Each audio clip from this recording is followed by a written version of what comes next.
হে everyone, আমি রুদ্রাক্ষী। সবাই কেমন আছো? আশা করছি সবাই খুব ভালো আছো এবং সুস্থ আছো। আমিও ভালো আছি তোমাদের ভালোবাসা এবং আশীর্বাদে। তো সবাইকে সকালবেলা নতুন একটি ব্লগে স্বাগত এবং এতখানি ভালোবাসা। তো সকালে ঘুম থেকে উঠে চা বানিয়ে নিলাম। চায়ের সঙ্গে আজকে এই যে কেকটা ছিল, আর চারটেই ছিল, তো আমি আর হাজবেন্ড দুজনে মিলে খাবো। তো সকালবেলা এটা নিয়ে চলে এলাম। তারপরে খাওয়ার পরে ও কাজে বেরিয়ে গেল। তো বেশ ঠান্ডা আছে সকালের দিক থেকেই আজকে। তো আজকে ভাবছিলাম যে একটু নতুনভাবে ডিম কষা করব। তো সেই জন্যই আলু ফালুগুলো নিয়ে কাটতে লাগবো। তো আজকে ডিমটাও আমি সিদ্ধ বসিয়ে দিয়েছি। তারপরে দেখলাম মশলাদানিতে হলুদ আর লঙ্কার গুঁড়োটা ফুরিয়ে গেছে। তো ওটা আমি এবার কেটে ঢেলে রাখলাম। মানে আর তো বেশি দিন মাসটা বাকি নেই, তো এটাতে হয়ে যাবে। তারপর আবার মানে মাসের শুরুতে আবার সব নিয়ে আসবো হাজবেন্ড বেতন পেলে।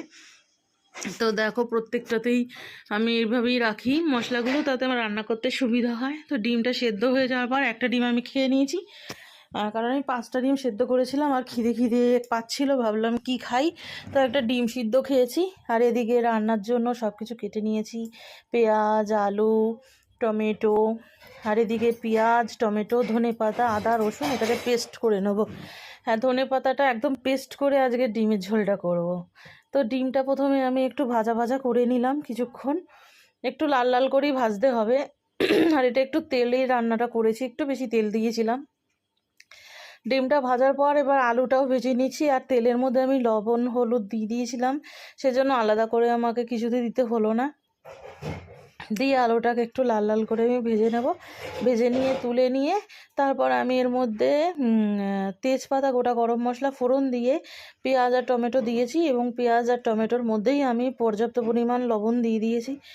দিয়ে এবার একটু ভালো করে ভেজে নেব যতক্ষণ না মানে পেঁয়াজটা ভালো মতন ভাজা হচ্ছে। তো দেখো পেঁয়াজটা কিন্তু ভাজা হয়ে গেছে আর টমেটোটাও একদমই মানে গলে গেছে। তারপর ওই বেটে রাখা মশলাটা আমি দিয়ে দিয়েছি। মানে এটা সঙ্গে জিরের গুঁড়ো, ধনের গুঁড়ো, হলুদ গুঁড়ো, লঙ্কার গুঁড়ো সব একসাথে করে দিয়ে দিয়েছি। দিয়ে এবার একটু জলে ভালো করে এটাকে ফুটিয়ে নেব। যখন মশলা থেকে তেল ছেড়ে গেছে তখন আমি আলু আর ডিমটাও দিয়ে দিয়েছি। আলু আর ডিমটা দিয়ে আর একটু ভালো করে কষিয়ে নিলাম। কষিয়ে নেওয়ার পর এবার বেশ খানিকটা জল দিয়েছি। এবার জলের মধ্যে এবার এটা সেদ্ধ হবে। দেখো মশলা থেকে কিন্তু তেল বেরিয়ে গেছে অলরেডি। তারপরে জল দেওয়ার পর এবার একটু নাড়াচাড়া করলাম, কারণ কড়াইয়ের গায়ে অনেক লেগেছিল। তো সেইগুলো ভালো করে দিয়ে এবার একটা ঢাকনা দিয়ে ফুটিয়ে নেব। তো ফুটাতে ফুটাতে একদম কমে গেছে দেখো ঝোলটা। তারপর আমি এটার মধ্যে একটু গরম মশলা গুঁড়ো দিয়েছি, কারণ গরম মশলা ডিমের ঝোলে না দিলে ভালো লাগবে না। দিয়ে ও বেলারটা আলাদাভাবে তুলে রেখেছি, আর এই বেলারটা আর একটা বাটিতে তুলে গেছি, তাহলে ঘাটা হবে না। এই যা এটা হচ্ছে মানে দুপুরবেলার, আর এটা হচ্ছে রাতের বেলার, দুটো আলাদা আলাদা করে তুলে রেখেছি। তারপরে ভাতও বসিয়ে দিয়েছি। একবেলার মতনই ভাত হবে, ও বেলায় পরোটা বানাবো, ওটা দিয়ে পরোটা খেতেই ভালো লাগবে আজকে। তো ভাতটা বসিয়ে আমি এদিকে আজকে বাসনগুলো মেজে নিচ্ছি। আজকে খুব একটা বেশি বাসন ছিল না, শুধু কড়াইটা ছিল, হাতা খুন্তি এগুলোই, যা ছোটোখাটো জিনিসগুলো। তো ভাত হয়ে যাওয়ার পর ভাতটা উপর দিয়ে আমি গ্যাসটাকে ভালো করে পরিষ্কার করে নিচ্ছি, মুছে নিচ্ছি। এটা প্রতিদিনের কাজ, মানে ফেলে রাখি না। তো ওটা হয়ে যাওয়ার পর গ্যাসটা ভালো করে মুছে পরিষ্কার হয়ে যাওয়ার পর আমি ঘরটা ঝাঁট দিয়ে মুছে নিলাম তাড়াতাড়ি করে। তারপর আমি পুজো দিয়ে দিয়েছি। আজকে বরমশাই পুজো দেয়নি, কারণ ওর একটু তাড়া আছে, তাই জন্য পুজো টুজো দিয়ে ভাত টাত খেয়ে তারপরে আমি বাসনও মেজে নিয়েছি।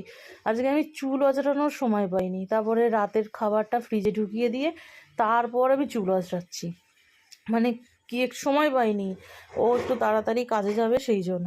তারপরে হয়ে যাওয়ার পর আবার আয়নার যেখানকার জিনিস রেখে দিলাম, সিঁদুর কৌটো এটাও ড্রেসিং টেবিল থেকে নিয়ে গেছিলাম, রেখে দিলাম। তারপরে বর আবার বিকালবেলা কাজে বেরিয়ে গেল। আজকে অনেক তাড়াতাড়ি বেরিয়ে গেছে, 3:30 নাগাদ, সেই জন্য একটু তাড়াহুড়ো ছিল, মানে স্নান করে নিঃশ্বাস নেওয়ার আমার সময় ছিল না, এতটাই তাড়া ছিল আজকে। তারপর আমিও চলে যাওয়ার পর দরজা ফরজা লক করে এসে এবার যেহেতু শীত পড়ে গেছে গা টানে, তো এবার ক্রিম ফ্রিম সব মেখে নিচ্ছি মুখে, হাতে, পায়ে, সব জায়গায়। আর আমি এই নিভিয়া অ্যালোভেরা জেলটা মাখি, এটা আমার খুব মানে ভালো লাগে। তারপর দেখো যেহেতু অনেক তাড়াতাড়ি চলে গেছে, এখন 4টে 4:30 মতন বাজে, তাই আমি এখানে শুয়ে শুয়ে দেখছিলাম। তো তার কিছুক্ষণ পরেই মানে দেখো 4:25 মতন বাজে।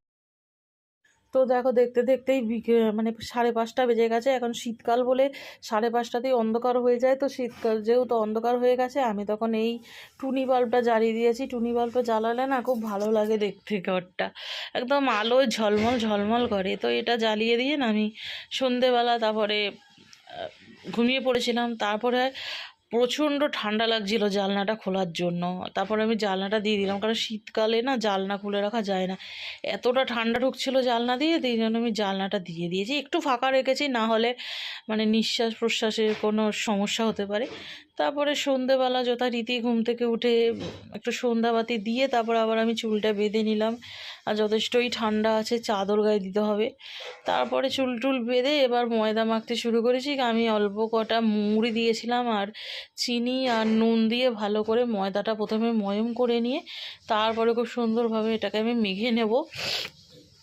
আর প্রথমে আমার মনে হয়েছিল যে ময়দাটা মনে হয় অনেকটা নিয়ে ফেলেছি, ভুল করে থেকে যেতে পারে, দেখে ডোটা দেখে আমার তাই মনে ছিল।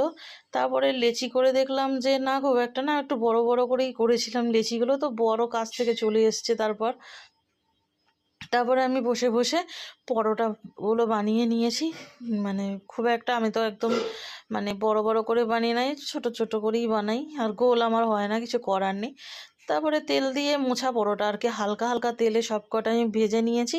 তো পরোটাগুলো ভাজা হয়ে যাওয়ার পর যে ডিম কষাটা রেখেছিলাম ওবেলার জন্য আলাদাভাবে তুলে, তো সেটাকে আমি এবার একটু কড়াইতে মানে গ্যাসের মধ্যে বসিয়ে এবার এটাকে গরম করে নেবো, কারণ যেহেতু ফ্রিজে ছিল খেলে ঠান্ডা লেগে যাবে, একে তো শীতকাল।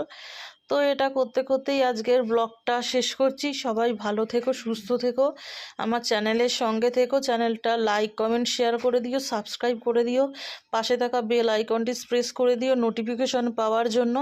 আর যারা ফেসবুক থেকে আমার ভিডিওটা দেখছো তারাও কিন্তু লাইক কমেন্ট শেয়ার করো আর ফলো করে দিও। ধন্যবাদ, শুভরাত্রি।